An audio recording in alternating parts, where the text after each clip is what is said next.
Salam, Selamat haleluya, malam, Tuhan Pak. Yesus. Haleluya, Ya, haleluya, puji Tuhan. Apa kabar, haleluya. Pak Burhanuddin? Kabar mantap bersama Tuhan Yesus Kristus. Haleluya, puji Tuhan. Begitu luar biasa. Saya lihat Bapak punya semangat ini. Saya juga hampir kayak lompat dari tempat tempat duduk ini, Pak.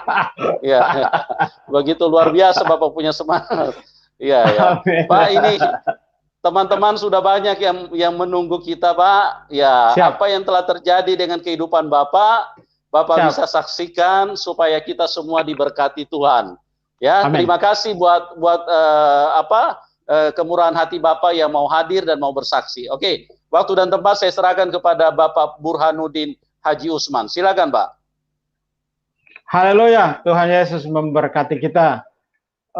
Terima kasih banyak untuk waktu dan kesempatan yang Tuhan berikan kepada saya untuk memberikan kesaksian di channel hambanya Bapak Pendeta Yusuf Manubulu. Nah, saudara yang dikasih oleh Tuhan, saya memang berlatar belakang Muslim fundamental, dan ayah saya memang tokoh masyarakat di satu daerah, namanya Haji Usman, dan beliau adalah sangat radikal dalam menjalankan agamanya. Saking radikalnya, saudara, beliau berangkat haji sebelum zaman kemerdekaan. Tahun 42-43, beliau berangkat haji untuk memenuhi rukun Islam yang kelima adalah naik haji ke Baitullah. Jarang sekali orang naik haji pada zaman itu. Kenapa? Karena zaman itu adalah zaman yang susah. Yang pertama, tidak ada uang untuk berangkat. Yang kedua, terus zaman peperangan. Itu zaman-zaman yang sangat sukar dan sulit, dan hanya beberapa gelintir orang yang bisa naik haji pada zaman-zaman itu. Dan ayah saya naik haji pada waktu itu dan pulang dari sana, dan dia tergabung dengan veteran perang. Masuk dalam veteran perang, memperjuangkan kemerdekaan Indonesia, dan ayah saya adalah dikasih tanda jasa oleh pemerintah, oleh Mayor Jenderal Supriyadi, dan juga yang kedua Akbar Tanjung, tokoh masyarakat di daerah. Pulang dari sana, dan tahun 65 itu beliau menjabat kepala desa. Dan itu tahun-tahun yang sangat rawan. Kami satu rumah itu juga ketakutan karena masa itu ayah saya mengamankan satu wilayah itu. Dan pada zaman partai politik itu banyak, penggabungan partai politik, lalu bersama dengan Haji Naro, dia pemimpin nasional Partai Persatuan Pembangunan, dan ayah saya di kabupaten adalah pemimpin Partai Persatuan Pembangunan. Duduk juga di DPRD, nah, terus hidup, terus lanjut usia 107 tahun, meninggal 3 tahun yang lalu, meninggal. Dikebumikan dengan cara militer, dipimpin oleh Wakil Komandan Kodim. Rekaman pemakaman ayahanda saya masih saya simpan sampai dengan saat ini. Saudara dikasih Tuhan, saya tidak pernah bermimpi dan tidak pernah punya cita-cita dan keinginan untuk menjadi orang Kristen, apalagi hamba Tuhan. Tidak ada sama sekali, karena jalur saya di atas, ayah saya, kakek nenek saya, leluhur saya tidak ada yang Kristen. Kalau ada yang Kristen di kampung itu mungkin sudah tidak hidup, karena memang daerahnya daerah yang sangat keras dengan didikan agama Islam. Tetapi perjalanan hidup Tuhan merubah. Dulu waktu saya SMP atau ST dulu, sekolah teknik menengah, bukan STM, ST, saya sering ke daerah pelabuhan di kabupaten saya itu ada pelabuhan. Nah, lalu sebelah kiri jalan itu ada gereja, namanya Gereja Pantai Costa. Saya pikir karena dekat pantai lalu dinamakan dengan Pantai Costa. Pulang dari pelabuhan, kadang-kadang saya tulis di pagar bambu daripada gereja itu Al-Kafirun. Saya tulis dengan Al-Kafirun, jadi orang-orang kafir. Saya iseng aja, saya tulis, saya bawa apa namanya itu kapur, saya bawa, saya tulis Al-Kafirun, adalah orang-orang kafir. Rupa-rupanya yang penulis Al-Kafirun di gereja pada waktu itu sekarang jadi pendeta, saudara. Memang makanya jangan jahat sama gereja, karena Tuhan bisa merubah, saudara. Ya, jadi orang jahat menjadi orang yang percaya kepada Tuhan Yesus Kristus. Nah, terus saya lanjut ke sekolah ST, terus masuk STM, terus perguruan tinggi, dan terus saya datang ke Jakarta. Di Jakarta lah yang merubah keyakinan dan agama saya. Pada waktu saya pulang kantor, kira-kira tahun 81 atau 81-an, itu saya duduk di atas bis di kota Jakarta. Pulang dari kantor. Memang udah lama, saya udah tinggalkan Islam dan Al-Quran dan sholat sudah 35 tahun. Saya memang bukan ustadz, saya bukan guru ngaji, saya bukan kiai. Saya adalah orang Muslim biasa yang melakukan perintah Allah. Di Jakarta saya pulang dari kendaraan itu saya duduk, saya di samping itu di kursi kendaraan, lalu duduklah juga seseorang yang belakangan dari saya. Dia bawa dua tenteng, sudah dua tenteng kiri dan kanan. Pada waktu itu ada kertas minyak yang berwarna kuning. Dua ikat dia bawa. Saya pikir dia bawa agenda gitu. Saya pikir itu agenda. Kalau agenda memang saya kepingin minta satu. Lalu saya bilang sama bapak itu, "Bapak bawa agenda kok banyak sekali," saya bilang. Oh, dia bilang kepada saya, "Ini bukan agenda deh, ini kitab sucinya orang Kristen," kata dia. Ya, saya bertanya lagi ke beliau, "Apakah Bapak orang Kristen?" "Oh, saya bukan orang Kristen," katanya. Loh, akhirnya saya jadi bertanya lebih dalam. "Bapak bukan orang Kristen, tapi Bapak bawa-bawa kitab orang Kristen. Haram." Saya bilang gitu sama bapak itu. "Oh, bukan begitu dek," kata dia. "Ini saya memang bukan orang Kristen, tapi saya adalah pendetanya orang Kristen," kata dia. Saya jadi kaget dengar kalimat itu. Akhirnya saya bertanya lagi, apa bedanya Kristen dengan pendeta? Sebab bagi saya imam dan makmum itu kan sama saja. Islam, sholat 5 waktu, menghadap ke kiblat kan sama saja. Apa bedanya Kristen dengan pendeta? Lalu dia sedikit menjelaskan kepada saya perbedaannya. Perbedaannya kata dia, pendeta itu sudah 90% melakukan firman Tuhan, sementara orang Kristen baru 25% melakukan firman Tuhan. Ini bukan kata saya, tapi kata pendeta itu. Tapi sesudah saya jadi pendeta ada benarnya juga gitu, saudara. Bukan berarti, ingat catatan saya, bukan berarti kami pendeta sudah melakukan firman Tuhan 90 bahkan 100%. Kalau ada pendeta atau orang Kristen yang mengaku bahwa dia sudah melakukan firman Tuhan 100%, dia sudah tidak ada di bumi. Kenapa? Karena dia orang sempurna. Orang sempurna nggak hidup di sini. Sudah diangkat sama Tuhan. Kita, pendeta, orang Kristen, atau siapapun, nggak ada yang sempurna. Kita ini disempurnakan, sehari demi sehari disempurnakan oleh Tuhan Yesus Kristus. Jadi tidak ada orang sempurna. Jadi kalau saudara lihat pendeta jatuh dalam dosa, kalau saudara lihat orang Kristen jatuh dalam dosa, kalau dia lihat orang-orang yang percaya jatuh dalam dosa, jangan dijauhi, jangan dibuang, jangan ditinggalkan, jangan dilupakan. Tarik mereka kepada Tuhan, karena saudara yang ditunjuk oleh Tuhan untuk menjadi garam bagi mereka, untuk menjadi terang bagi mereka, untuk menjadi berkat bagi mereka. Jangan suka membenarkan diri. Selamatkan orang-orang yang jatuh, angkat mereka. Yakinkan diri mereka bahwa orang jati itu tetap berdiri tegak di sisi saudara. Dan kalau itu misinya, maka tidak ada seorang pun yang murtad, tidak ada seorang pun yang jatuh dalam dosa, tidak ada seorang pun yang terhilang. Yakinkan orang-orang bahwa mereka tetap berdiri tegak di sisi saudara. Oke. Akhirnya dia berikan kepada saya satu kitab. Akhirnya dia bilang, "Ini buat kamu. Di rumah baca sekali waktu kamu membutuhkan ini." Akhirnya saya pulang, saya terima, saya pulang. Saya pulang, saya taruh di kamar saya itu Alkitab.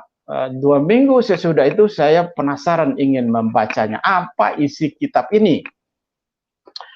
Sesudah sholat Isya, saya membuka Alkitab, taruh Alkitab, ada Al-Quran, ada hadis Nabi saya, dan ada Alkitab atau Bible.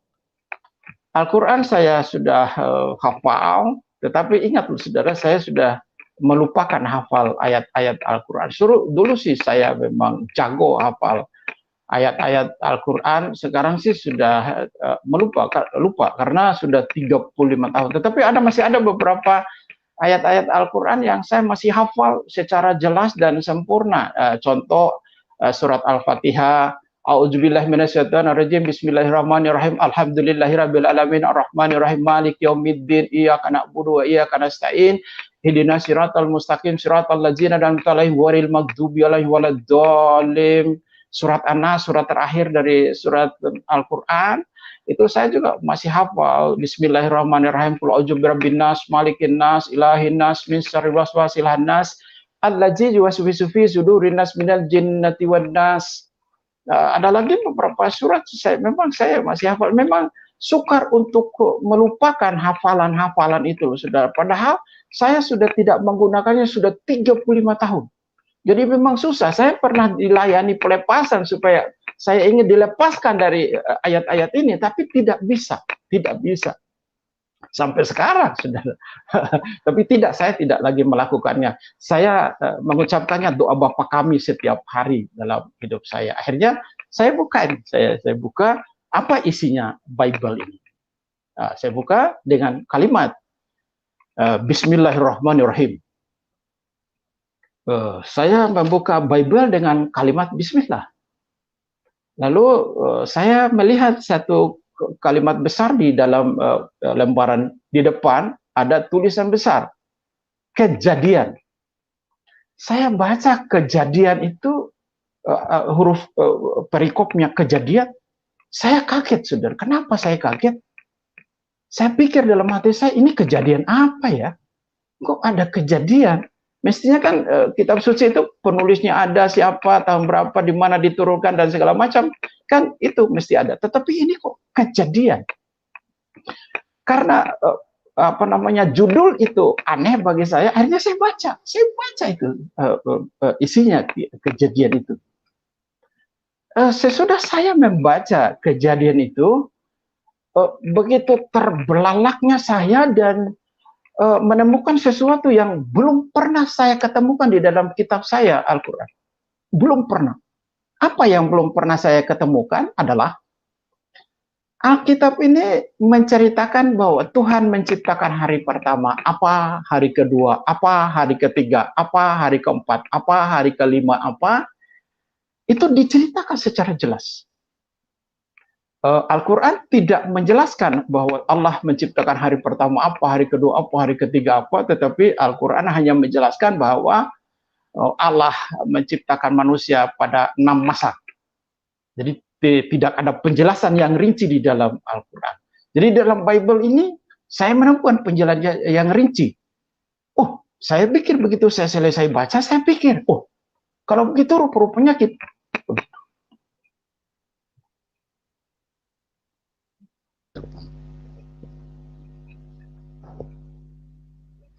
Ya. Halo. Ya. Oke. Lanjutin, Oke, silakan. Terima kasih. Saya pikir kalau gitu kitab ini bagus. Kenapa bagus? Karena memberi pengetahuan. Karena memberi pengetahuan dan bagus, memberi ilmu, akhirnya saya baca tiap malam. Saya lupa sama ngaji saking enaknya ini baca Alkitab. Saya tidak pernah ngantuk kalau baca Alkitab. Heran orang Kristen banyak ngantuk kalau baca Alkitab. Bukan, tidak ada di sini. Adanya di sana, di India. Di sini sih orangnya melek-melek semua kalau baca Alkitab. Akhirnya saya baca, ketemu dengan yang membuat saya berpikir lagi, ini ada pengetahuan yang baru yang kedua sesudah alam semesta diciptakan. Yang kedua adalah penempatan manusia pertama Adam dan Hawa di dalam Bible. Di dalam Al-Quran saya bahwa Adam dan Hawa sebelum jatuh dalam dosa itu ditempatkan oleh Allah itu di sorga. Sorga itu di atas, bukan di bumi. Nah, pada waktu Adam dan Hawa jatuh dalam dosa, lalu mereka diturunkan ke bumi. Dalam surat 7 Al-Quran, itu ayat yang ke-19 sampai dengan ayat yang ke-25 dijelaskan secara rinci di situ tempat tinggalnya Adam dan Hawa di surga, dan sesudah mereka jatuh dalam dosa diturunkan ke bumi. Begitu saya membaca Alkitab, rupa-rupanya tempat tinggalnya Adam dan Hawa itu ada di Taman Eden, dan itu bukan di surga, tapi ada di bumi. Di bumi dikelilingi oleh 4 sungai, ada Pison, ada Gihon, ada Efrat, ada Tigris. Ini kisah yang sama, Adam dan Hawa jatuh dalam dosa, makan buah, itu kisahnya sama nih. Tetapi tempatnya berbeda. Satu menceritakannya di sorga, satu menceritakan di bumi. Semakin penasaran saya membacanya. Saya pikir di antara dua kitab ini ada yang benar. Ada yang benar. Saya cari yang benar. Untuk menanyakan kasus ini, saya tidak cari kiai atau alim ulama atau guru ngaji. Sebab kalau saya tanya mereka, mereka pasti membenarkan Al-Quran. Saya juga tidak cari orang Kristen atau pendeta, karena saya juga tidak mengenal mereka satu untuk menanyakan kasus ini. Sebab kalau saya tanya pun mereka pasti membenarkan kitabnya masing-masing. Dan dalam pandangan saya, akhirnya saya berdoa kepada Allah, ya Allah ya Rabb, berikan kepada hamba ini petunjuk, dan supaya hamba ini dapat membaca dan memberikan pengetahuan dan iman di dalamnya ada kebenaran. Saya baca terus ketemu dengan kisahnya Nabi Nuh. Ada 40 hari 40 malam datangnya banjir dan manusia mati, sama kisahnya. Lalu meningkat ke kisahnya Abraham. Abraham di dalam Bible pasal yang ke-22 ayat yang kedua itu bahwa Abraham mempersembahkan anaknya Ishak. Dijelaskan secara rinci di sana bahwa ambillah anakmu yang tunggal itu, yaitu Ishak. Namanya disebut secara rinci. Saya berpikir lagi, saudara. Saya berpikir lagi, loh, kok jadi Ishak yang dikorbankan? Bukankah itu adalah Ismail? Akhirnya logika saya main. Oh, dua-duanya toh tidak jadi dikorbankan. Dua-duanya Ismail diganti dengan kibas atau kambing, dan Ishak diganti dengan domba. Saya baca terus menerus, ketemu dengan cerita-cerita nabi-nabi, Nabi Yusuf. Muncul lagi dengan kisahnya Musa sama, hampir sama dengan cerita Al-Quran dan Alkitab. Tapi yang saya maksud di dalamnya berbeda, bahwa perintah Tuhan di dalam Alkitab-kitabnya Nabi Musa yang disebut Taurat itu tidak ada satu ayat pun yang tertulis di dalam Al-Quran. Dalam rukun iman itu Al-Quran Islam menganut yang ketiga itu adalah percaya kepada kitab-kitabnya Allah. Ada 4 kitabnya Allah. Satu, kitab Taurat yang diberikan kepada Musa. Yang kedua, kitab Zabur diberikan kepada Daud. Yang ketiga, kitab Isa yang diberikan kepada kitab Injil yang diberikan kepada Isa. Yang keempat, kitab Al-Quran diberikan kepada Nabi Muhammad. Akhirnya saya baca. Oke, kisah Musa selesai, saya baca lagi dengan Yosua, saya baca dengan Samuel, saya baca raja-raja, saya baca semua, saya baca. Oh, ini kisah merupakan sejarah para nabi. Akhirnya saya membaca kisahnya Nabi Ayub. Ini dalam penyelidikan sendiri, tidak ada yang menuntun, tidak ada yang memimpin, tidak ada yang membimbing, tidak ada yang mengatur. Ini dalam penyelidikan seorang diri, hanya bersama dengan Tuhan, ya Tuhanku dan ya Rabbku. Enggak ada yang lain, hanya sendiri, meminta petunjuk. Saya mempelajari. Akhirnya di dalam kitab Ayub, saya menemukan sesuatu yang ganjil. Al-Quran menyebutkan bahwa ayahnya Nabi Ayub adalah Esau. Esau adalah Ais dalam Al-Quran, atau Esau. Esau itu saudaranya Yakob, saudara kembar Yakob dan Esau. Dan Nabi Ayub di dalam Al-Quran adalah anaknya Esau. Sementara kalau saya lihat sejarahnya dalam ini lagi-lagi dalam penyelidikan sendiri, tidak tanya orang. Sejarahnya di dalam Alkitab bahwa Nabi Ayub ini sejaman atau sebelum Abraham ada, baru dia ada. Tetapi dalam Al-Quran itu adalah saudara kembarnya, ayahnya adalah saudara kembarnya Yakob yang bernama Esau. Saya tinggalkan. Saya lupakan. Kasus itu saya lupakan. Akhirnya saya simpan aja. Lalu masuk ke kitab Daud. Mazmur itu saya baca, saudara, kitab Mazmur itu 1 tahun. Saya bolak-balik 1 tahun. Saya bolak-balik aja kitab Daud. Waduh, itu kitab itu hebat, luar biasa. Dan lagi-lagi saya katakan kepada saudara bahwa kitab Daud, Nabi Daud, tidak ada satu ayat pun yang tertulis dalam Al-Quran. Enggak ada, tidak ada. Jadi Al-Quran atau sahabat kita Muslim hanya percaya dengan tiga kitab di luar Al-Quran adalah kitab Taurat, kitab Zabur, dan kitab Injil.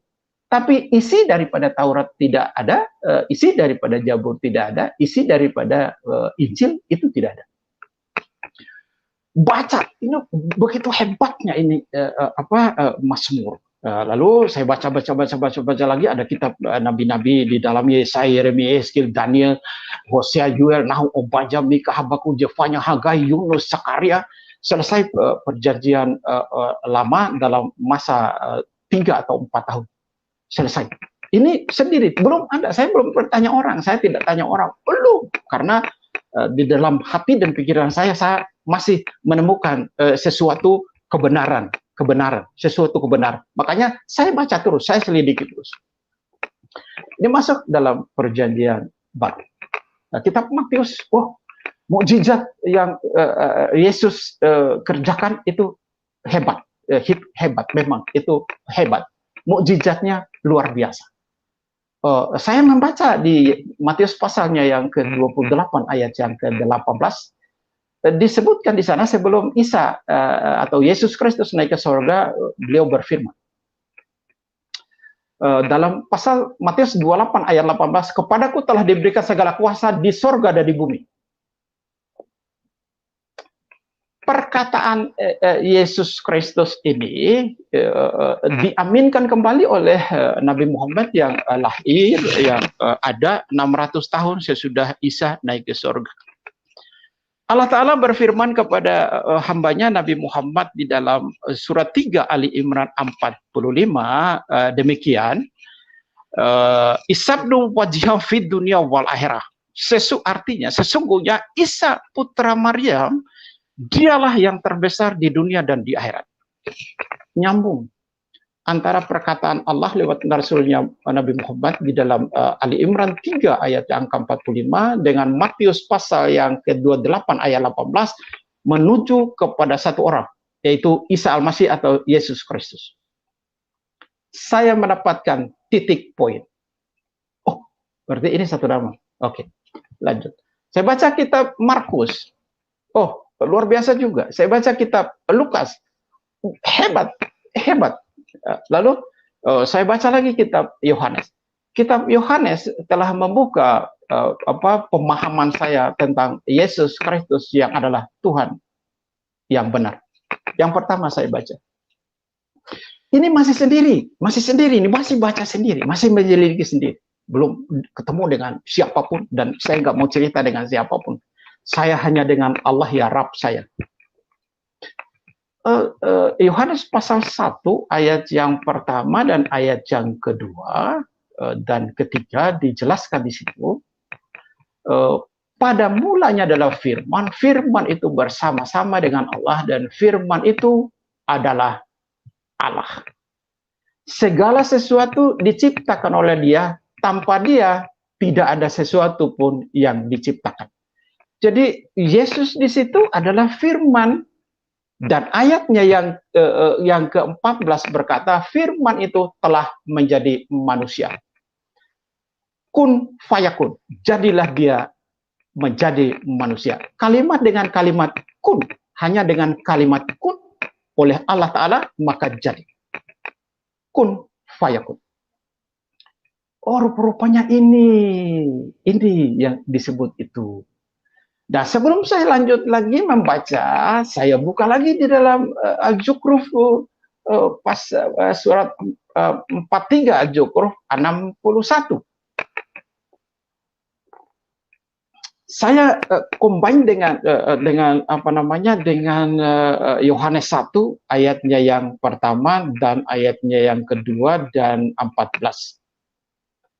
Di dalam Al-Zukhruf 43 ayat yang ke-61, Allah Ta'ala berkata kepada hambanya Nabi Muhammad, sesungguhnya Isa itu memberikan pengetahuan kepada kamu tentang hari kiamat.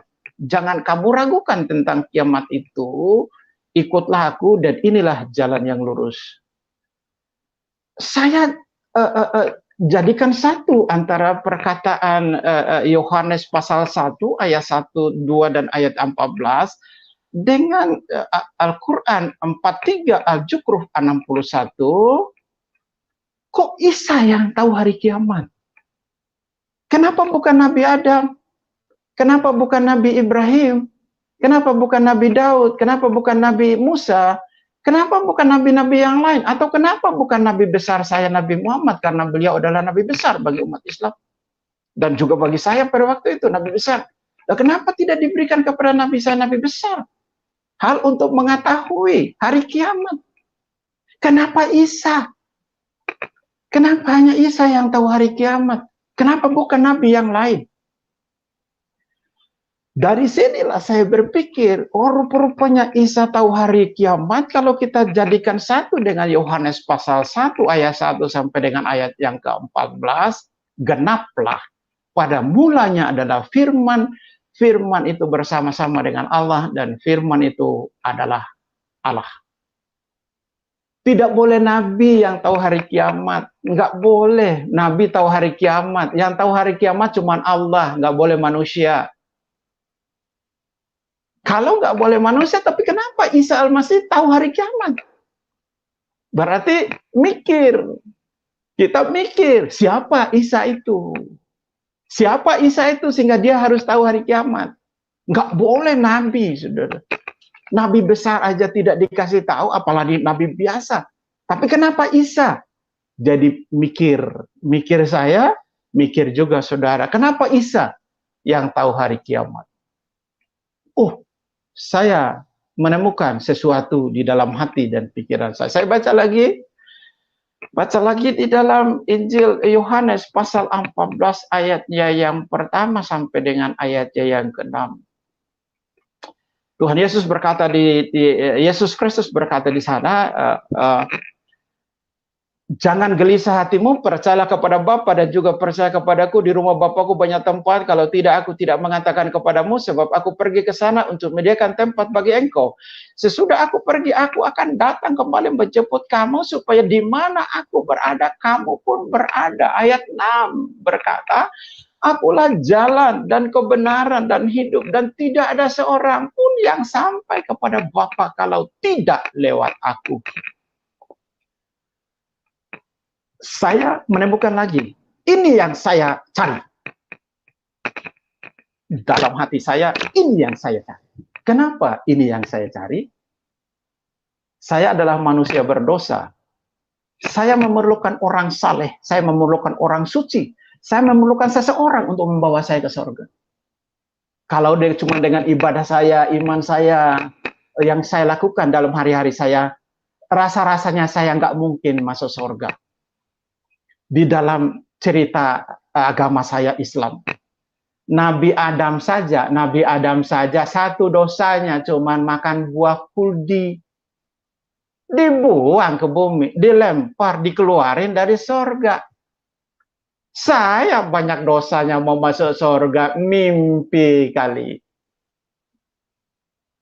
Dan saya menemukan ini, saya perlu ini. Dan inilah yang saya cari. Akhirnya saya menemukan lagi, baca lagi di dalam Kisah Para Rasul pasal 4 ayat yang ke-12 jelas penulis Kisah Para Rasul itu berfirman di situ bahwa sebab di bawah kolong langit tidak ada nama lain yang diberikan kepada manusia yang olehnya bisa selamat kecuali Dia atau Yesus Kristus. Tidak ada nama lain di bawah kolong langit. Bukan hanya di Arab, bukan hanya di Israel, bukan hanya di Indonesia, bukan saja di Amerika, bukan saja di China, tapi di kolong langit tidak ada nama lain yang diberikan kepada manusia yang olehnya bisa selamat. Saya menemukan lagi. Saya belum tanya orang, dan saya nggak mau tanya orang. Biarkanlah saya bersama dengan Allah Rabb saya untuk berkomunikasi, membaca kitab suci, 2 kitab suci ini. Akhirnya saya baca kitab Roma. Kitab Roma pasalnya yang ke-14 ayat 8 dan 9, terlebih-lebih ayat 9, itulah yang merubah iman saya. Roma pasal 14 ayat 9, demikian kata Tuhan dan firman. Sebab Kristus Yesus mati, supaya Dia menjadi Tuhan atas orang hidup dan Tuhan atas orang mati. Saudara, saya baca ayat itu, saya berpikir secara sederhana. Rupa-rupanya Yesus itu bukan saja Tuhannya orang Kristen dan Tuhannya orang Katolik, tetapi Yesus itu adalah Tuhannya orang hidup dan orang mati. Pikiran saya sederhana. Daripada tunggu mati baru percaya Yesus, lebih baik sekarang aja percaya Yesus Kristus dan Dialah Tuhan daripada aku harus tunggu mati. Udah, saya masih menyelidikinya, saya kepinginnya sampai akhir, sampai tamat. Saya membaca kitab ini, saya baca terus. Jangan-jangan ini Tuhan ini bukan, Yesus ini bukan Tuhan yang awal dan yang akhir, dan bukan Tuhan yang maha kuasa, karena ada banyak kalimat kata Tuhan. Akhirnya saya baca terus, menemukan sesuatu yang merubah iman saya dan hidup saya. Wahyu pasal 1 ayat yang ke-8. Yesus berfirman, Akulah Alfa dan Omega, yang awal dan yang akhir, yang ada, yang akan datang, dan yang sudah ada, dan yang maha kuasa. Satu ayat lengkap. Kalimat Alfa dan Omega artinya tidak ada yang lebih awal dari Alfa, tidak ada yang lebih akhir dari Omega. Jadi kalau ada yang lebih awal dari Alfa, itu bikinan kamu. Kalau ada yang lebih akhir dari Omega, itu juga adalah kamu yang bikin. Sama dengan di Indonesia, kan ada huruf A, awal huruf adalah A, akhirnya adalah Z. Kalau ada huruf yang lebih awal dari A, itu kamu yang bikin. Kalau ada yang lebih akhir dari Z, itu bikinan kamu. Nah, itulah salah satu contoh. Jadi dikasih ayat di bawahnya, masih ayat yang sama, ayat 8, bahwa Dia maha kuasa. Saya mengambil keputusan untuk menyerahkan diri kepada Tuhan, dan dengan doa sendiri, masih belum ada orang yang menemani. Saya bilang kepada Tuhan, Tuhan Yesus Kristus yang tertulis dalam Bible ini dan dalam Wahyu pasal 1 ayat yang ke-8 ini, malam ini juga, hari ini juga, waktu ini juga, aku menjadikan Engkau Tuhanku, Juru Selamatku, penebus dosaku. Udah, baru saya cari pendeta, minta baptis. Dibaptis, ketemu dengan salah seorang pendeta, orang Padang, namanya Pak Akmasani, udah meninggal almarhum. Dan saya dibaptis, saya lahir baru.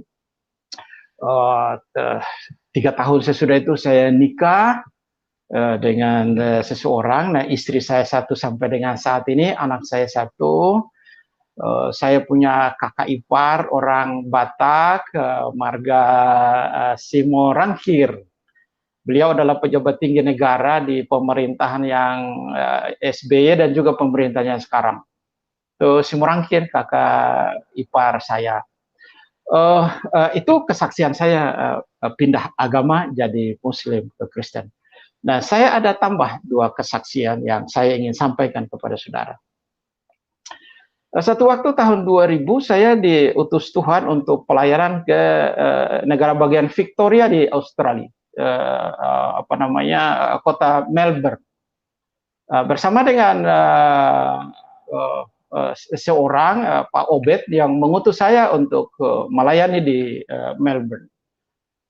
Saya tinggal di kota Chadstone, lalu saya melayani di beberapa gereja. Di situ ada gereja IPC, Pendeta Agus. IPC adalah Indonesian Presenter. Saya juga pimpin kebaktian di GPIB. Saya juga pimpin kebaktian di beberapa gereja dan rumah tangga, dan kurang lebih 10 hari saya ada di Melbourne sampai saya jalan-jalan ke Phillips Island, lihat penguin.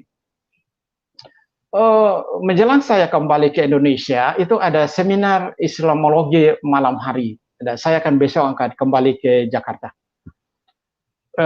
Undangan itu sangat banyak, saudara. Saya tinggal di keluarga namanya Pak Barnabas Ong. Pak Barnabas Ong adalah ketua masyarakat Indonesia di kota Melbourne pada zaman itu. Saya tinggal di situ. Lalu Pak Barnabas Ong karena ketua masyarakat Indonesia lalu undang bukan saja orang Kristen yang diundang, tapi juga orang Islam diundang sama beliau. Nah, datanglah seseorang namanya Pak Senwaji. Ini Muslim, belum pernah ke gereja, belum pernah ikut kebaktian, tidak tahu agama Kristen, dia Muslim. Dia menemui saya sebelum kebaktian. Dia berkata kepada saya, Pak Pendeta, saya memang sengaja datang karena diundang. Tapi begini ya Pak Pendeta, kata dia bilang begitu, agama sama saja. Toh semua manusia nanti akan dicuci di neraka dan sesudah itu semua manusia akan masuk surga. Saya jawab, kalau semua manusia akan masuk neraka dan pada akhirnya masuk ke surga, ngapain diutus nabi-nabi? Maka ngapain ada kitab suci? Ngapain berbuat baik? Ngapain ibadah? Ngapain doa? Kalau semua manusia pada akhirnya akan ke surga semua. Enggak ada cerita itu, saya bilang. Sekali masuk neraka kekal untuk selama-lamanya, dan sekali masuk surga kekal buat selama-lamanya. Enggak boleh keluar masuk. Emang itu garasi mobil keluar masuk? Saya bilang sama dia, akhirnya udah, ya udah Pak Pendeta sampaikan aja. Akhirnya saya bawa Al-Quran, juga bawa Bible tentu, dan saya sampaikan makalah. Oke, dia selalu angkat tangan, dia bertanya, Pak Pendeta saya nggak paham, coba kasih penjelasan. Oke, saya kasih penjelasan, selesai kebaktian, kami makan. Lagi makan itu, saya kumpul di meja itu, ada Pak Barnabas dan banyak kawan-kawan di situ. Dia pamit kepada saya, dia bilang begini, Pak Senwaji ini, Pak Pendeta saya pamit, saya pulang dulu karena rumah saya dari sini kurang lebih 20 menit, jadi saya agak ada di pinggir kota, kata dia bilang. Ya sudah, kalau gitu pamit. Tapi ini gini Pak, nanti saya akan cari Bapak di Jakarta pada waktu saya ke Jakarta. Oke, saya bilang begitu. Nanti minta nomor HP saya, nomor telepon saya, nomor rumah saya di Pak Barnabas. Udah, selesai. Saya lagi enak-enak makan, kunyah makanan, itu saya mendengar suara secara audible. Itu berbicara di telinga saya, bukan di hati saya. Di telinga saya berbicara suara seperti suara manusia. Tetapi saya toleh, saya kiri kanan, kok Bapak ini agak jauh, tapi nggak mungkin dia bersuara di telinga saya. Suara itu begini, saudara. Suara itu berkata, tanyakan Senwaji itu kapan mau dibaptis. Saya sedikit tutup mata sebentar, akhirnya saya buru-buru ke tempat parkir, dia sudah ada di mobil. Saya bilang, Pak Senwaji kesini dulu sebentar, masuk lagi kembali ke rumah. Akhirnya udah dia masuk. Dia duduk di sebelah saya. Pak Senwaji begini, saya panggil Bapak karena ada pesan. Selama hidup saya, bahkan selama saya jadi pendeta, saya belum pernah mendengar suara seperti ini yang saya dengar saat ini, yang barusan ini. Belum pernah. Baik dulu maupun pada saat sebelum ini, saya belum pernah. Baru sekali ini saya mendengar ada suara seperti itu. Suara apa itu, Pak Pendeta, kata dia. Suara itu suruh tanya Bapak kapan mau dibaptis. Dia kaget, sudah. Dia kaget, terus dia sedikit kayaknya merem mata atau apalah segala macam gitu. Lalu dia buka mata, dia komat kamit, akhirnya dia bicara kepada saya. Kalau memang itu suara yang Pak Pendeta dengar di telinga, suara Tuhan, saya akan melaksanakannya, karena itu adalah suara Tuhan. Kalau begitu begini, saya serahkan diri saya kepada Tuhan karena saya sudah banyak mendapatkan penjelasan tadi dari Bapak Pendeta. Saya malam ini juga serahkan diri saya kepada Tuhan dan saya percaya Yesus Kristus adalah Tuhan dan Juru Selamat. Jadi kapan Anda mau dibaptis? Terserah Pak Pendeta. Malam ini saya siap untuk dibaptis. Nanti saya pulang ke Indonesia, saya cari Bapak juga, saya siap untuk dibaptis. Saya tanya Pak Barnabas, di situ ada ketua masyarakat Indonesia itu juga seorang pendeta. Pak Barnabas, ini gimana? Dia baptis di sini besok, lusa, atau minggu depan, atau bulan depan, atau dia kembali ke Indonesia, cari saya di sana. Pak Barnabas bilang sama saya, jangan baptis besok, jangan dia tunggu ke Indonesia. Kalau baptis besok dia udah berubah, banyak godaan, istrinya melarang, keluarganya melarang.